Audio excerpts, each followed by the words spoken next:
আসসালামু আলাইকুম। এটির বাংলা সংবাদে সবাইকে স্বাগত জানাচ্ছি। আমি ভাবনা আহমেদ। তীব্র তাপপ্রবাহ অব্যাহত থাকায় সারা দেশে আবারও ৭২ ঘন্টার হিট অ্যালার্ট জারি করেছে আবহাওয়া অধিদপ্তর। গেল ১০ দিন ধরে মৃদু ও মাঝারি থেকে বেড়ে তাপপ্রবাহ এখন চরমে পৌঁছেছে। তাপপ্রবাহে অতিষ্ঠ সীমান্তবর্তী জেলা চুয়াডাঙ্গার জনজীবন। বাতাসে আর্দ্রতা বেশি থাকায় ওই এলাকায় তাপমাত্রা আরও বাড়তে পারে বলে জানিয়েছে আবহাওয়া অফিস। অতিরিক্ত গরমে ধান খেতে বাড়তি সেচ দিয়েও পানি ধরে রাখা যাচ্ছে না। ধান গাছ জ্বলে যাবার উপক্রম হয়েছে।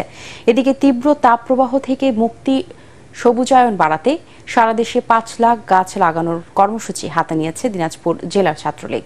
কর্মসূচির উদ্বোধন উপলক্ষে ৫০০ গাছ রোপণ এবং পথচারী ও স্থানীয়দের মাঝে গাছের চারা বিতরণ করে তারা। যুদ্ধে টাকা ব্যয় না করে জলবায়ু পরিবর্তনে ক্ষতিগ্রস্তদের জন্য তা খরচ করলে বিশ্ব রক্ষা পেত বলে জানিয়েছেন প্রধানমন্ত্রী শেখ হাসিনা। রাজধানীর বঙ্গবন্ধু আন্তর্জাতিক সম্মেলন কেন্দ্রে ৪ দিন ব্যাপী জাতিসংঘ জলবায়ু অভিযোজন সম্মেলন ও national adaptation plan NAP expo উদ্বোধন করে তিনি বিশ্ব নেতাদের প্রতি এই আহ্বান জানান। প্রধানমন্ত্রী বলেন, আগামী ২৭ বছরের জন্য জাতীয় অভিযোজন পরিকল্পনা গ্রহণ করেছে তার সরকার। এজন্য ধনী দেশ ও আন্তর্জাতিক সম্প্রদায়ের সহযোগিতা প্রত্যাশা করেন তিনি। জলবায়ু পরিবর্তনের প্রভাবে বিশ্বে এখন সবচেয়ে বেশি ঝুঁকিতে বাংলাদেশ রয়েছে বলেও জানান তিনি। উন্নত দেশসমূহ ব্যাপক কার্বন নিঃসরণের মাধ্যমে বৈশ্বিক উষ্ণতা বৃদ্ধিতে ভূমিকা রেখে চলেছে। জলবায়ু পরিবর্তনের কারণে ক্ষতিগ্রস্ত জনগণকে রক্ষা করা তাদের এটা নৈতিক দায়িত্ব। আমরা ক্লাইমেট ভালনারেবল ফোরাম CVF এর সভাপতি থাকাকালে অভিযোজন ও প্রশমন কার্যক্রমে উন্নত দেশসমূহের প্রতিশ্রুত প্রতি বছর $100 বিলিয়ন প্রদানের বিষয়টি বাস্তবায়ন করার জন্য বারবার আহ্বান জানাচ্ছি। আমার প্রত্যাশা, উন্নত দেশসমূহ তাদের প্রতিশ্রুতি রক্ষা করবে। LDC থেকে উত্তরণের পরেও বাংলাদেশ সহ জলবায়ু পরিবর্তনের বিরূপ প্রভাবে হুমকিতে থাকা অন্যান্য দেশগুলো যাতে অব্যাহতভাবে আর্থিক, বৈজ্ঞানিক ও প্রযুক্তিগত সহায়তা পায়, সেজন্য আমি আন্তর্জাতিক সম্প্রদায় ও ধনী দেশগুলোর প্রতি আহ্বান জানাই।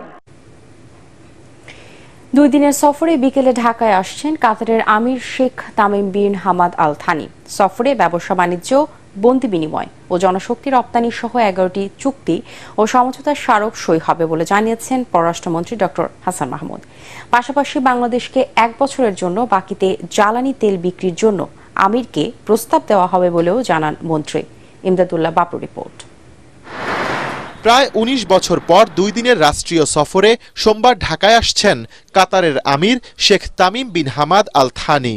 কাতার এয়ারলাইন্সের বিশেষ একটি ফ্লাইটে ঢাকায় পৌঁছাবেন তিনি। এর আগে ২০০৫ সালে তার পূর্বসূরি শেখ হামাদ বিন খলিফা আল থানি দুদেশের সম্পর্ক উন্নয়নে এসেছিলেন ঢাকায়। কাতারের আমিরকে স্বাগত জানাতে এরই মধ্যে প্রস্তুত রাজধানী।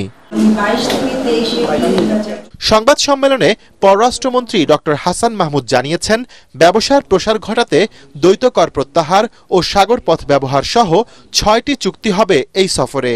একই সাথে জনশক্তি ও বন্দর পরিচালনা সহ 5টি সমঝোতা স্মারক সই হবে।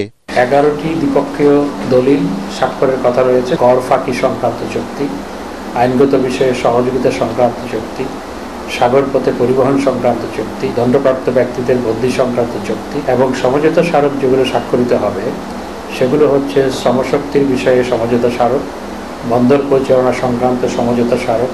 ফিলিস্তিন নিয়ে ইরান ইসরায়েল সংঘাতের কারণে মধ্যপ্রাচ্য সংকটের মধ্যে এই সফর খুবই তাৎপর্যপূর্ণ জানিয়ে মন্ত্রী বলেন, কাতারের আমিরের আগমন দেশের জ্বালানি নিরাপত্তা বাড়াতে ভূমিকা রাখবে। আমাদের দেশের এনার্জি সিকিউরিটি এনশিওর করার ক্ষেত্রে আমি মনে করি এই সফর অত্যন্ত গুরুত্বপূর্ণ। সৌদি আরবের সাথে 1 বছরের ডেফার্ড পেমেন্টে আমরা চেয়েছি। কাতারের সাথে আমরা আলোচনা, যেহেতু কেনার ব্যাপারে আলোচনা এবং কিনিও আমরা, সেখানে ডেফার্ড পেমেন্টের বিষয়টি আসতে পারে। তিনি আরও জানান, কাতারের আমিরের সম্মানে নগরীর মিরপুরে বালুর মাঠ পার্ক ও ইসিবি চত্বর থেকে কালশী উড়াল সেতু পর্যন্ত সড়ক Sheikh Tamim bin Hamad Al থানির নামে নামকরণ করা হবে। ইমদাদুল্লাহ বাবু, ATN বাংলা, ঢাকা। ভারত থেকে পণ্য বোঝাই ট্রাক দিয়ে প্রথমবারের মতো বেনাপোলে স্থলবন্দরে আসলেন এক নারী ট্রাক চালক। তার নাম অর্ণাপূর্ণা রাজকুমার। ভারতের অন্ধ্রপ্রদেশ থেকে 5,463 কেজি গেঞ্জির কাপড় ভর্তি ট্রাকটি নিয়ে তিনি গতকাল বিকেলে বেনাপোল বন্দরে পৌঁছান। এসব মালামালের বাংলাদেশি আমদানিকারক মন্ডল ইন্টারন্যাশনাল লিমিটেড। অর্ণপূর্ণার স্বামীও একজন ট্রাক চালক। তারা দুজন একই ট্রাকে কাজ করেন। ট্রাক চালিয়ে বাংলাদেশে আসতে পেরে খুশি ওই নারী চালক।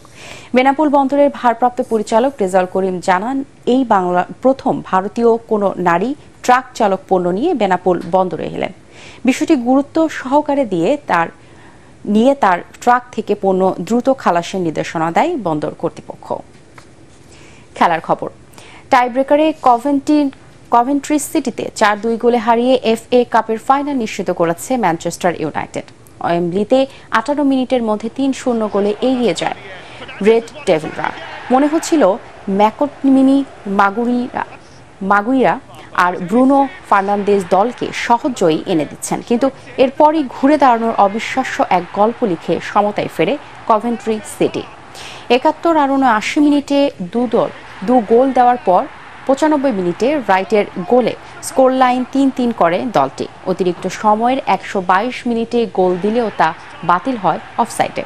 এরপর ট্রাইব্রেকারে জয় নিয়ে মাঠ ছাড়ে এরিক টেন হাগের দল। ফাইনালে ম্যান সিটির মুখোমুখি হবে তারা। পরবর্তী সংবাদ দেখার আমন্ত্রণ জানিয়ে এখনকার মতো শেষ করছি। এটিএন বাংলা সংবাদ ইউটিউবে দেখতে ব্রাউজ করুন youtube/এটিএন বাংলা নিউজ। ধন্যবাদ সবাইকে।